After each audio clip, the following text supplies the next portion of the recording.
Terima kasih pemirsa, Anda masih bersama kami di MNC News Now. Arus balik mudik lebaran sedang berlangsung, puncaknya dari luar kota sampai ke Jakarta pada hari ini, Jumat 6 Mei 2022. Untuk sebaliknya, arah Jakarta-Bandung, saat ini Polda Metro sudah menerapkan jalur alternatif untuk dilalui pengguna kendaraan. Dikutip dari data TMC Polda Metro, terdapat 4 jalur alternatif dari Jakarta menuju Bandung. Alternatif pertama, Anda bisa melewati Jalan Tol Jagorawi Puncak Cisarua, Cipanas, Cianjur, Sukaluyu, Cipatat, Padalarang, dan Bandung. Alternatif kedua, masih dari Tol Jagorawi, Cibubur, menuju Cilengsi, Jonggol, Cianjur, Padalarang, kemudian berakhir di Bandung. Jalur alternatif berikutnya pemirsa, dimulai dari Jalan Kalimalang, Kedung Waringin, Karawang, Purwakarta, Wanayasa, Lembang, dan kemudian menuju Bandung. Selanjutnya pemirsa, jalur alternatif terakhir Kalimalang. Kita mulai dari Kalimalang terlebih dahulu, kemudian juga Kedung Waringin, menuju Karawang, Purwakarta, Sukatani, menuju Darang dan Cikalong, Padalarang, dan kemudian Bandung. Kepolisian juga mengimbau warga yang ingin bepergian pemirsa ke wilayah Bandung dan juga sekitarnya pada masa arus balik lebaran kali ini untuk menggunakan jalur-jalur alternatif. Diharapkan masyarakat juga dapat mengatur waktu perjalanan agar tidak terjadi penumpukan kendaraan di jalur-jalur alternatif.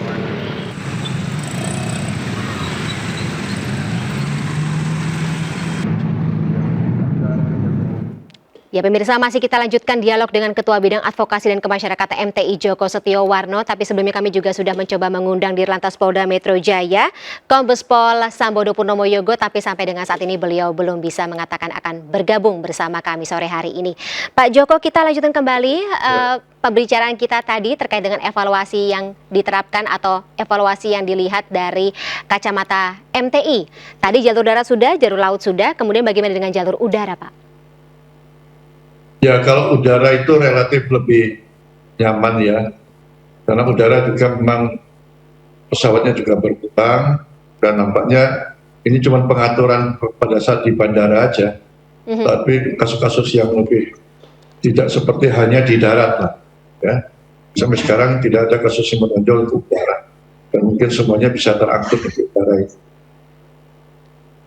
Oke, Pak Joko, kalau misalnya kita juga melihat bagaimana tadi infrastruktur pendukung, kemudian juga pengawasan dari pemerintah sendiri, apakah ada evaluasi atau catatan sendiri dari Pak Joko dan juga masyarakat transportasi Indonesia sendiri? Begini, pada saat Lebaran ini, musim mudik Lebaran ya, ini memang kepolisian kan menerapkan lebih persuasif lah kepada pemudik, artinya pelanggaran-pelanggaran yang sekiranya itu memang tidak berlebihan itu masih ditolerir. Namun kami melihat justru banyak pelanggaran-pelanggaran itu masih terjadi dan bahkan ini justru menjadi pembiaran. Contohnya angkutan barang digunakan untuk membawa penumpang, itu kan tidak boleh. Betul. Ya, itu masih ada dan kalau dibiarkan terus bertambah. Sepeda motor yang bawa anak-anak atau penumpang yang lebih dari 2 itu masih dibiarkan. Kami juga tadi baru lihat masih terjadi karena dari pembiaran, dan hal itu sebenarnya kalau memang melanggar ya ditilang saja, karena itu membahayakan. Ya, saya belum mendapatkan angka untuk ini kecelakaan sepeda motornya, berapa anak-anak yang meninggal. Ini menjadi hal yang penting ya, itu harus ditilang karena bahaya sekali bawa lebih 2 orang, bawa barangnya berlebihan. Ini menjadi catatan khusus lah untuk ke depan. Memang itu melanggar, membahayakan untuk kecelakaan, ya harus dilakukan tindakan khusus. Memang tahun ini data dari PT Jasa Harja itu menunjukkan penurunan angka kecelakaan itu sampai 2%, yang meninggal itu turun sampai dengan 40%. Ya cukup bagus lah. Tapi kalau misalnya kita melihat personal dari kepolisian yang diturunkan selama pelaksanaan arus mudik dan juga balik lebaran tahun ini, tampaknya sebenarnya cukup banyak kok ya Pak ya jumlahnya. Tapi tadi berarti penindakan kemudian juga penerapan penegakan aturan lalu lintas itu masih dirasa kurang atau kurang ketat seperti itu ya Pak ya. Mungkin kalau misalnya bisa dijadikan perbaikan di tahun berikutnya. Sementara itu Pak Joko, kalau misalnya tadi kesiapan dari instansi terkait kemudian juga polisi, kalau kesiapan armada Armada Transportasi Umum yang sendiri seperti apa, Pak? Apakah Bapak melihat karena sudah 2 tahun pandemi berjalan dan juga tentunya pergerakan bisnis di seputar transportasi umum antar kota, antar provinsi ini terimbas, ini jadi faktor pembeda sendiri dalam pelaksanaan arus mudik dan juga balik tahun ini? Ya, untuk angkutan umum ada 2 macam. Jadi angkutan umum yang gratis gitu ya, Mm-mm. yang diselenggarakan oleh ada Kementerian Perhubungan, ada BUMN, ada swasta, ada Pemda juga ya. Mm-mm. Yang kedua, angkutan yang berbayar, Bisakap ya. Ternyata yang bayar ini habis tiketnya, termasuk saya mau menggunakan itu juga nggak kebagian gitu ya. Mau coba seperti apa? Nah ini, jadi ya ini panen lah setelah 2 tahun berpuasa. Nah, namun bagi yang mudik gratis ini memang kami lihat ya bisa menyadari biasanya persiapan itu kan sampai 3 bulan untuk gratisnya untuk bis, ada untuk kereta juga. Tahun ini agak menurun. Ya dalam waktu sebulan bisa mempersiapkan itu bagus lah. Artinya ke depan bagaimana bis-bis itu dikoordinir satu manajemen, satu pendaftaran. Karena kami khawatirkan itu ternyata beberapa bus itu tidak terisi sempurna. Artinya Oh, mungkin dia daftar yang di Kementerian Perhubungan, nanti daftar yang Pemda DKI, yang Jawa Tengah gitu kan. Nah akhirnya kosong. Jadi kalau koordinatornya satu, silakan masing-masing mempunyai penyelenggaraan waktunya berbeda, tapi pendaftaran yang satu sehingga tidak bisa double. Atau dia sudah daftar, dia tidak jadi berangkat, nanti di blacklist saja. 2 tahun ke depan tidak boleh, umpamanya seperti oke. ini. Perlu ke depan seperti jadi satu koordinasi untuk pendaftaran. Itu penting. Ya kan kita lihat beberapa kursi kosong, kasihan kan, sementara orang butuh untuk Betul, mendapatkan itu. betul, betul, Dan betul. itu jangan hanya ke Jawa saja, memang tahun ini yang ke Sumatera tidak sempat. Jadi Sumatera juga diberikan, Mhm, apalagi sudah terhubung jalan tol kan, mhm, mhm, mengurangi sepeda motor ya ke Sumatera, terutama Lampung, Sumatera Selatan, mungkin sampai Sumatera Barat juga bisa. mhm. Dan itu diberikan sampai kabupaten kota, termasuk juga kalau mau buat sepeda motor ya sepeda motornya pakai truk ya, tidak hanya di Jawa, sampai ke Sumatera juga bisa. Makanya Aha. nanti ke depan ya itu penambahan mudik gratis, kemudian kalau penyeberangan tidak hanya menggunakan jembatan penyeberangan, juga bisa menggunakan pelabuhan laut juga ya, Mhm, maksudnya bisa bertambah. Di sisi lain pemerintah ini benar-benar harus memperbaiki public transport di daerah, mhm. penting gitu kan. Memang dalam 2 tahun ini sudah dilakukan lah, tapi ini kan mengganggu fiskalnya Kementerian Perhubungan. Makanya pemerintah membuat dana alokasi khusus transportasi umum di daerah. Nah, apa alasan mereka naik sepeda motor dan sebagainya itu karena di daerah nggak ada angkutan umum lagi, angkutan pedesaan sudah hilang, apalagi angkutan perkotanya. Nah, 2 tahun terakhir ini sudah dilakukan lah. Mhm, Ada Trans Banyumas, menjadi Purwokerto, ada Trans Semarang, itu Mandiri, Kota Semarang, Trans Jateng juga ada, mhm. di Solo dan Batik Solo Trans, di Surabaya juga ada ya. Ada 11 kota lah di Indonesia yang dibiayai oleh pemerintah. Itu harus diperbanyak. Oke. Sampai juga angkutan pedesaan juga harus dihidupkan kembali.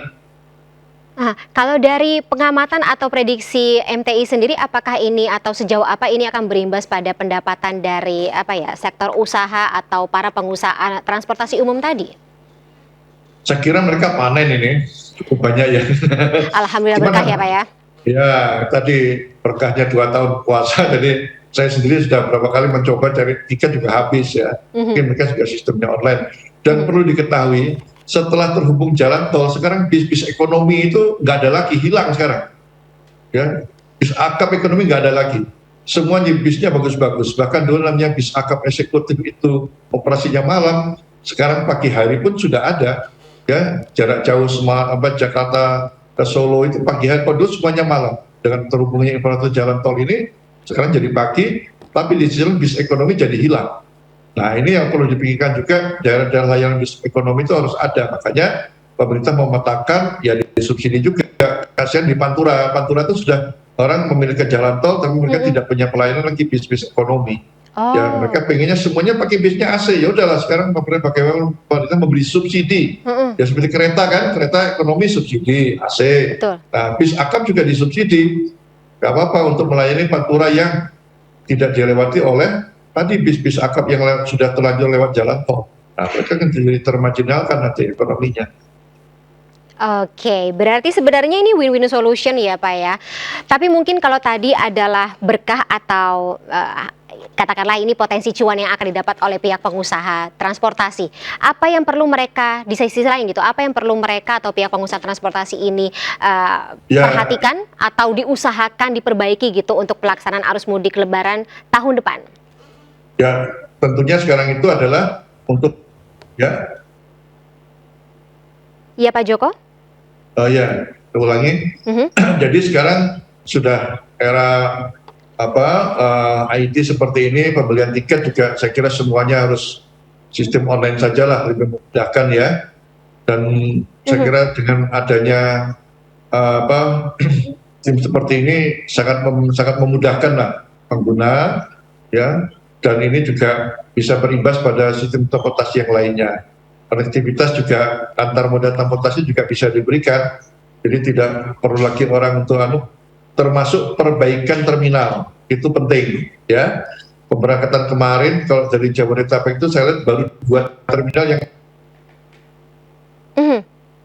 cukup representatif dan kalah sama daerah karena sudah cukup bagus. Kemarin itu yang representatif itu terminal Pulau Gebang sama Jati Jajan. Sementara kalau berangkat terminal dari Baranang Siang, kemudian Kalideres, Rambutan atau Tanjung Priok termasuk Polres ini perlu banyak perbaikan. Setahun ke depan harus segera dibenahi sehingga nyaman ya. Seperti halnya berada di terminal Pulau Gebang, Jati Jajan itu sudah standar lah. Nah, di daerah-daerah sudah banyak terminal yang cukup bagus. Ya, Pak, ya, termasuk saya sekarang sedang berada di terminal Mangkang, bagus sekali seperti di Mall itu kan. Nah, Pak, terakhir Pak Joko, mungkin kalau misalnya kita mau komparasi bedanya dengan pelaksanaan mudik terakhir yang kita catat mobilisasi warganya cukup masif gitu jumlahnya di tahun 2019. Ini apa saja perbedaannya Pak dengan tahun ini? Yang jelas perbedaannya sebenarnya tidak begitu banyak ya. Namun dari yang jelas itu pada saat mudik gratis itu sudah menggunakan terminal. Mudik gratis biasanya di lapangan terbuka.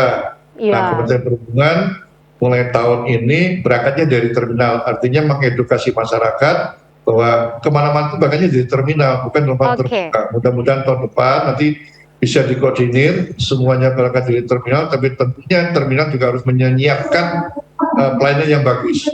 Ya. Apalagi mengingat masih pandemi sebenarnya ya Pak Joko ya. Ya, kalau di terminal kan mudah mengawasinya, di luas. Kalau di lapangan terbuka kan harus menyediakan toilet gitu kan ya, portable. Nah, tempat istirahat kalau di terminal kan sudah otomatis, memang sudah luas, sudah cukup bagus. Ya, penting aset terminal juga harus bagus. Ini membedakan saya kira dengan tahun yang lalu. Ya, hal-hal lainnya saya kira masih sama dan perlu perbaikan lagi. Tadi saya ingat jaminan keamanan keselamatan sangat penting sekali. Betul. Ya, bisa menyebarkan orang untuk menyeberang tadi. Dan kita harapkan agar perbaikan-perbaikan atau poin-poin yang diberikan oleh masyarakat transportasi Indonesia pada tahun ini bisa jadi masukan untuk pelaksanaan arus mudik dan juga lebaran di tahun berikutnya agar semakin nyaman, aman, dan juga masyarakat yang biasanya hampir tiap tahunnya merindukan pulang kampung ini semakin senang gitu untuk melaksanakan proses ini seperti itu ya Pak Joko. Tapi sayang sekali Pak Joko karena durasinya sangat sempit, kita harus sudahi dulu dialog kita sore hari ini. Terima kasih sekali atas insight-nya Pak Joko. Sehat selalu Pak Joko. Terima kasih sekali lagi, sampai jumpa. Terima kasih, sampai jumpa. Ya pemirsa, kami masih akan kembali dengan informasi lainnya. Tetaplah bersama kami di MNC News Now.